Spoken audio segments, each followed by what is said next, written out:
Hello YouTube, I've had a lot of questions lately about technology in general, and I've decided to highlight them in this video. Alright, now, Annette E. J. Singh. Sorry, I butchered your name. talks about the Wacom Bamboo, and she wants to write on the screen for presentation purposes. She was looking for software to get that happening, and the first one that came to my mind is OmniDazzle by the Omni Group. Now this is super simple, meant for presentations, but you can't really draw on the screen. It's very limited. But if you just want to highlight certain parts of the screen, this is excellent for that. I also found a software called Highlight by Zuger. I don't even know how to pronounce their name, so I'm not going to try it. But just Google Highlight Mac Screen Draw software. You should be able to Google that, and you should be able to find that software. And I tried it out. It does work, but I didn't really get too deep into it. Okay, next question from SuperChav26. Hey man, I was wondering if you buy the 15-inch Mac. Oh, this person is wondering about the 15-inch MacBook Pro and Refurbished. I would suggest that you buy Refurbished. Everybody should buy Refurbished Apple devices, anything, MacBooks, MacBook Pros, iPod Touches.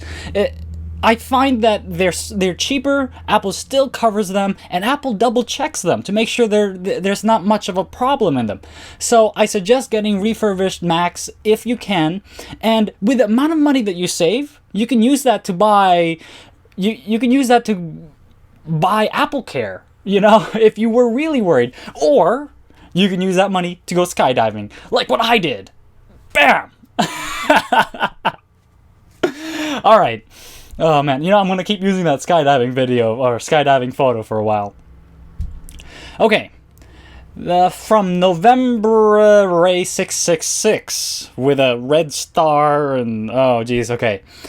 Die, you stupid motherfucking cock-sucking... Sorry. I mispronounced it. Cock-sucking, chink, douchebag, troll, faggot. Now, this is obviously a troll. And obvious troll is obvious. I don't know what you try to accomplish for this one, but let me give you tips on trolling.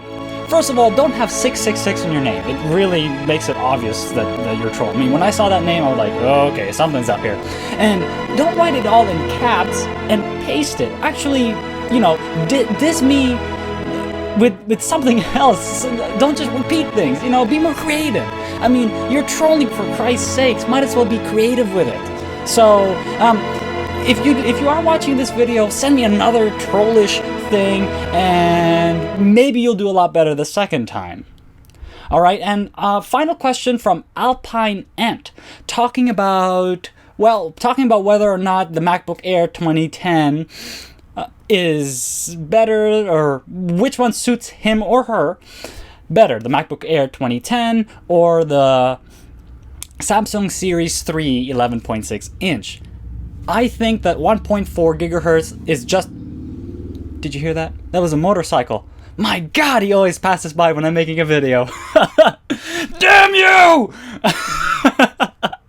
All right, let's get going. The MacBook Air. Okay.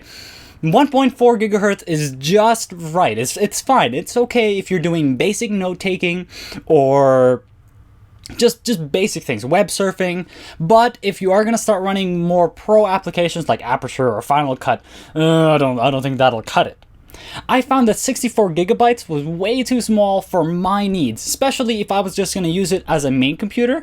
Now, 64 gigabytes is just right if this is your secondary computer, and especially if your main computer is always connected to the internet, always on, and you run it as a server. This way, your 11.6 MacBook Air, as long as it can connect to the internet, can always grab all your movies, music, your photos, your media. You can always grab it, and you can grab it anywhere you are. So your 64 gigabyte size doesn't really limit you that much as long as you have an internet connection. Now, the Samsung Series 3 has got a better processor and it's got a much bigger hard drive, though it is a spinning hard drive, not a solid state. Sorry, I'm scratching my knee up here. And it is cheaper. I would say get the brand new Samsung 13-inch or 11.6 inch if you are already proficient with Windows. If you're not, I would suggest the MacBook Air. But that's my opinion. I would personally get the Air just because I'm used to the Apple stuff now, and I have the whole Apple ecosystem around me. But if this was just my first or my secondary computer, I would probably go with the Samsung Series 3. So anyway, how long was that video? 9 minutes! Holy shizies! Holy crap! This is a long video. Well, thanks for sending me those questions. If you guys have any more questions, send them my way and I'll try to answer them. And I guess that's it. Thanks a lot, YouTube. Bye.